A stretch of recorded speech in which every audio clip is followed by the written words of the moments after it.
Welcome everyone. Thank you for coming today, and we very much appreciate the rain, but we also very much appreciate it not raining right now. My name is Alex Cornell DeHoo, and I'm the president of Elected Officials to Protect America in the California chapter. EOPA California is a network of elected officials who are passionate and dedicated to protecting our planet and people. We represent about 462 elected officials across California and 49 counties, representing over half of California. And we strongly support Governor Newsom's call to protect us from the oil industry price gouging. In September 2009, about 5 refineries had unplanned maintenance, and they increased the price of oil in California about 34 cents. This is tiny compared to the $1.54 that they're price gouging right now. They also like to claim that the taxes and fees and the environmental regulations increase the cost of oil here. This is just not the case. The study has shown that it's only 69 cents out of the cost of gasoline right now. So it is time to take action and really focus on protecting the people of California from the oil industry price gouging.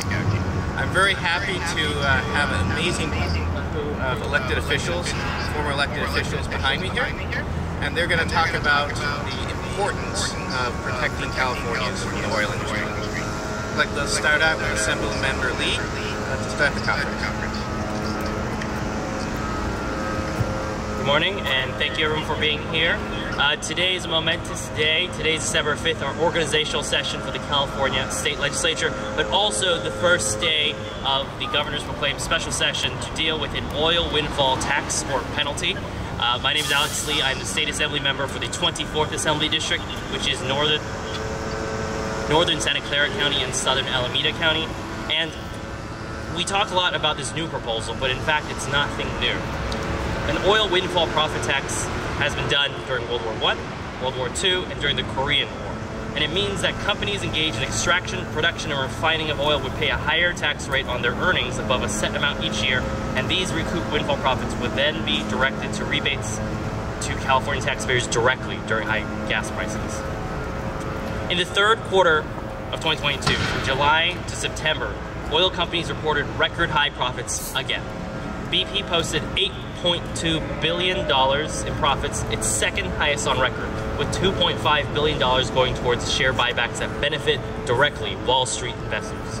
Valero's $2.82 billion in profits were 500% higher than the year before, and Shell reported a $9.45 billion haul that sent $4 billion to shareholders in stock buybacks. Exxon, also highest ever record at $19.7 billion, and Chevron recorded, of course, another high, $11.2 billion. This was the second time in a year that oil companies jacked up the prices to California and national consumers. Second time. The first time, they cited all sorts of factors outside their control, and suddenly, during the third quarter 2022, they had a sudden dramatic rise and also sudden dramatic fall when they start getting pushback to it. What you're seeing, plain and simple, is corporate greed in front of California consumer.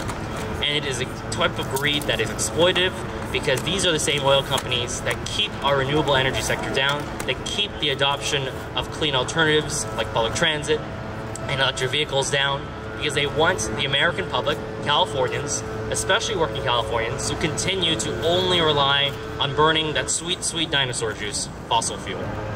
And that is how they continue to make these record-making profits on the backs of hard-working Californians. Meanwhile, Big Oil has refused to attend the California Energy Commission hearing last week or provide any answers about this year's gas spikes, just a couple of empty chairs at the Energy Commission. But they are using their record profits to fight a law we just passed that protects the health of California residents. They're directly funneling a ballot measure to prevent new oil wells from being built in communities. Residing near oil wells is linked with increased risk of cancer, asthma, preterm births, and reduction in lung function. The law would require that a modest 3,200 feet between new oil and gas wells between homes, schools, and neighborhoods, and they're fighting tooth and nail to prevent that. People of color in our low-income communities are more likely to live near drilling operations and be exposed to oil and gas-related pollution and suffer the direct health consequences. And on top of that, low-income households bear the brunt of high gas prices because they are more likely to live further from work. For example, many who work in my district have to travel more than 2 hours one way, and these cost increases have an immense impact on their budgets. And these same companies reaping in record profits are the same people like the Koch brothers also working to kill public transit projects throughout the country to exacerbate our reliance on oil. We need to have a mechanism in place to control this price gouging, and we need to do it now, and that's why I'm excited to work with the rest of the legislature and the governor on this new proposal. Thank you. Woo, woo, woo. Good morning. My name is Philip Williams, and I'm a Yurok Tribe Council member. I'm here to represent the tribe's interests and tell you a story of how the gas prices are affecting my tribe. We live 20 miles south of the Oregon border, and our gas prices have been climbing steadily. Our tribal average income is $11,000 a year. So that is putting pressure on families to be able to commute to work, commute to school, and basically have a minimum standard of life. I also like to talk about a part of our reservation, 50 homes that do not have electricity. Those homes live off of generators. The generators take fossil fuel. So when our average income is $11,000 a year, some of those people are going without electricity because they can't afford gas. They can't warm their homes. They can't use the internet. The children of these families aren't getting the education that they need. And so I want to thank Governor Newsom for his proactive approach on the fossil fuel price gouging. I also like to thank the Biden administration for the forward thinking of taking care of our environment. Yurok Tribe people are natural resources people. We believe in taking care of our environment. We believe in taking care of our fish, our deer, our animals, and all those are affected by the fossil fuel industry. I just want to encourage everybody to get on board the new path that Governor Newsom has set out for us. Clean energy, emission-free energy. That's the future. And I want to give them an applaud for taking this proactive approach. Thank you.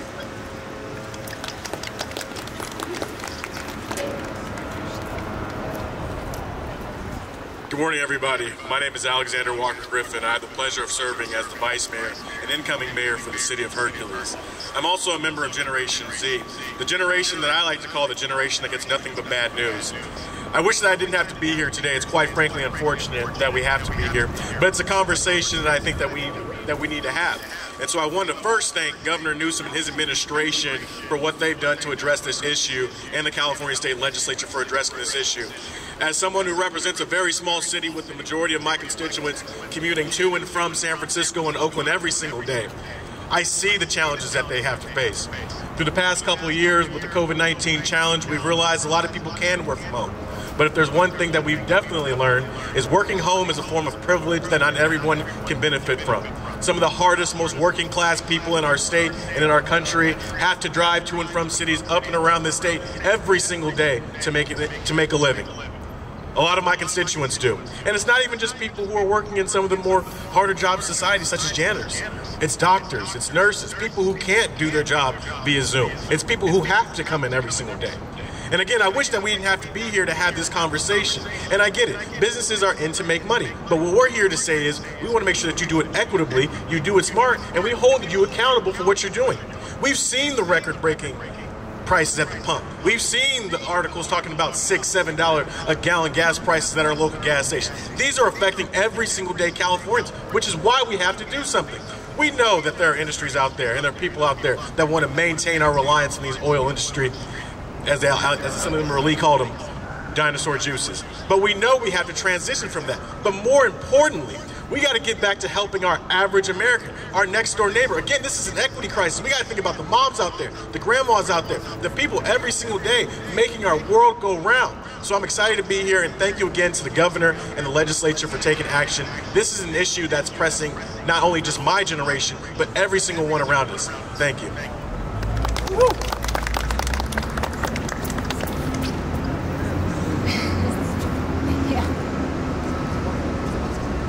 Привет. As a Kiev-born Jewish immigrant, I have experienced in the last 9 months a modicum of centuries of intergenerational trauma, but also a sense of purpose, resolve, and fierce urgency of now, standing on these steps today, at this historic moment. See, Putin's murderous war has been financed by $285 million in oil revenue a day. Every single day, I recoil from images of neighborhoods where I used to play as a youngster, as they go up in flames and are reduced to rubble. The emptiness and loss I go through every day are hard to express. We owe it to our shared humanity to act decisively today. We can help protect democratic nations, still reliant on fossil fuels, to become energy secure by showing them the way, not just here in these United States, but in California, which is accustomed to leading the way. The horrific invasion of my homeland shows that we need to rapidly shift away from fossil fuels for our security and for those of other nations. It's clear that further investment in this life-destroying energy form only continues to fuel the war machine and leverage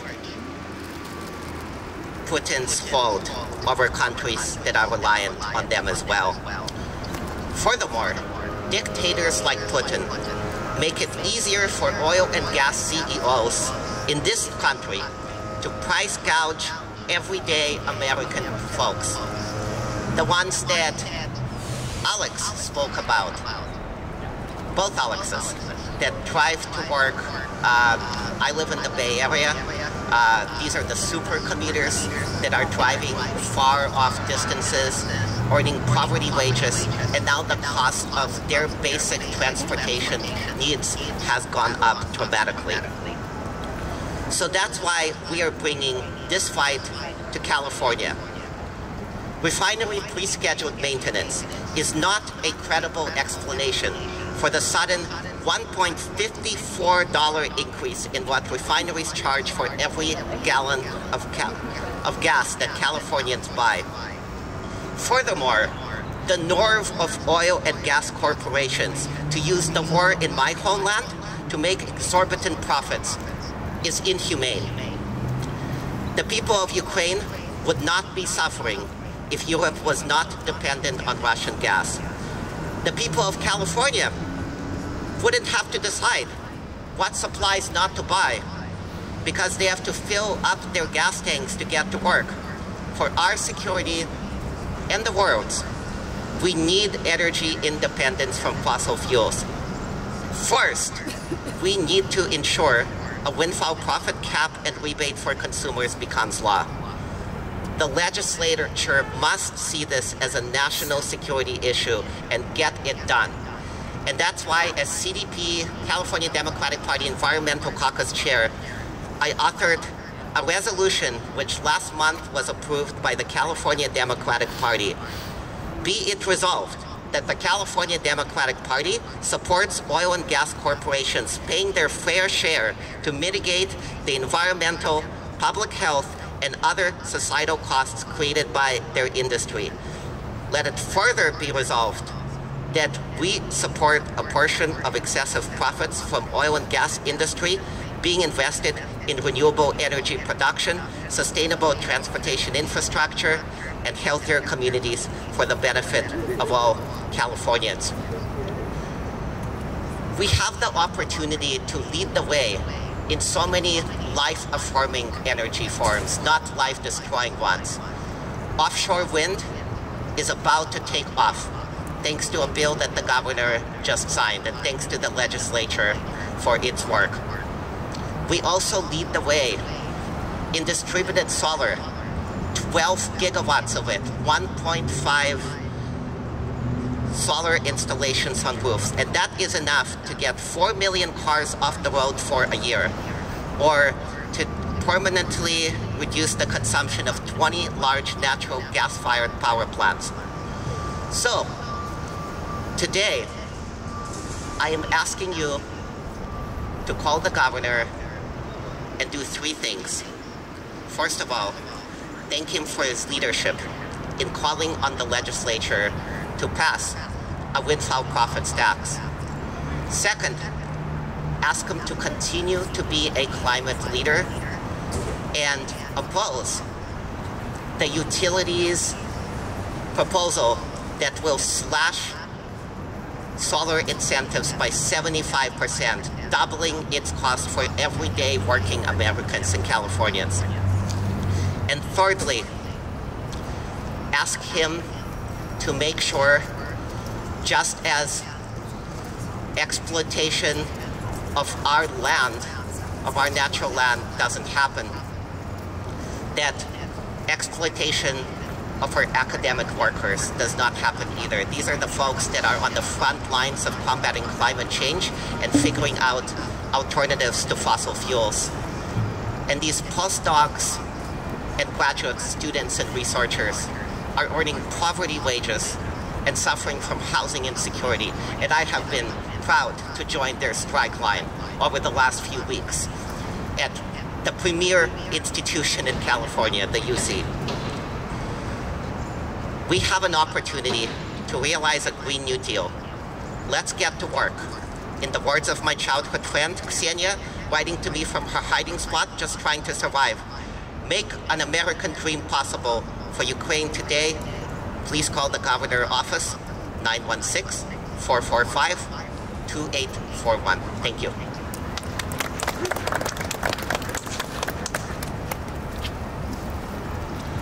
Good morning, everyone. I'm Heidi Harmon, former mayor of San Luis Obispo, longtime climate champion and mother of 2 children that will be inheriting the world we are creating. And on this day of an inauguration of a new cohort of legislators, I commend the governor for inaugurating a new era of climate leadership by calling for a special session to hold the toxic fossil fuel industry accountable to the people of this great state. With our increasing drought, constant threat of wildfires, and our beautiful coastlines at risk, California is on the front lines of the climate crisis. And the vast majority of Californians want bolder leadership and meaningful action now. It's time to put the hardworking people of California over the extreme greed of a very, very few who continue to mercilessly price gouge us when we are struggling the most. The fossil fuel industry is stealing our money while they're stealing our future. And as they continue to pump toxic, dirty oils out of our lands, they savagely pump every Californian's hard-earned money out of our pockets, making more in profits off of Californians than in any other state.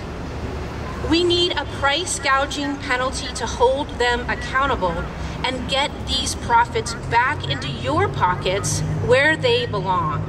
And I'm proud to have a climate champion for a governor in Governor Newsom. And I look forward to his continued bold leadership on the defining issue of our time. We have everything we need to create a beautiful and affordable fossil fuel-free California. And I look forward to Governor Newsom's commitment to ending toxic extraction in our state and call on our legislators to stand with him and hold the fossil fuel industry to account. Thank you. Thank you everyone for attending. We have time for a couple questions, and so what we'll do, because we have a number of audiences online as well, So we'll take a couple questions from the audience here, and then I'll look at the chat that's on the iPad here, and I'll ask your question to the members here. Would anyone like to ask a question from the audience?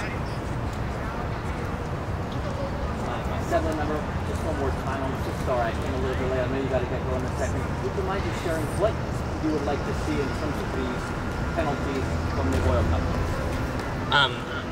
What we're hoping to see out of the special session is hopefully going to be something similar to what I proposed in spring of 2022, is to use the administrative power of the executive branch to determine when fossil fuel corporations are price gouging Californians based on the crude price of barrel of oil, which is pretty constant, and use those excess funds to redistribute back to everyday Californians in a rebate fund.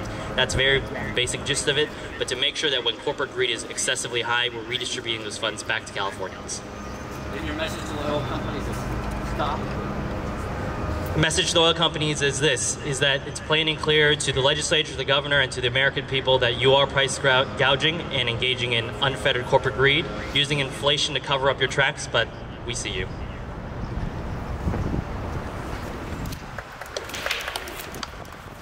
Anyone else have a question from the audience?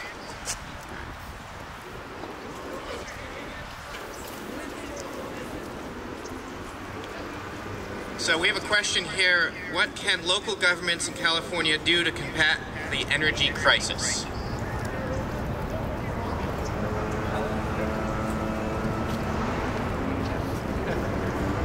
So the question about what can local governments do to combat some of the energy crisis is one, you know, it really comes down to a game of equity and how visionary your city wants to be. One, you can do what we did in Hercules, where we require all new developments to be 100% electric. And if you're going to remodel or really just do some more work in your home, 50% or more at least has to be 100% electric. There's that. There's installing EV charging stations in your city. So that way, one, you can incentivize people owning an electric vehicle, but you can also make it more accessible, right? We know that there's still some communities out there who aren't in the best of situations to have that, but just right then and there, that's just an opportunity for people to really make their cities more green and then reel themselves off of some of these necessities with the oil companies.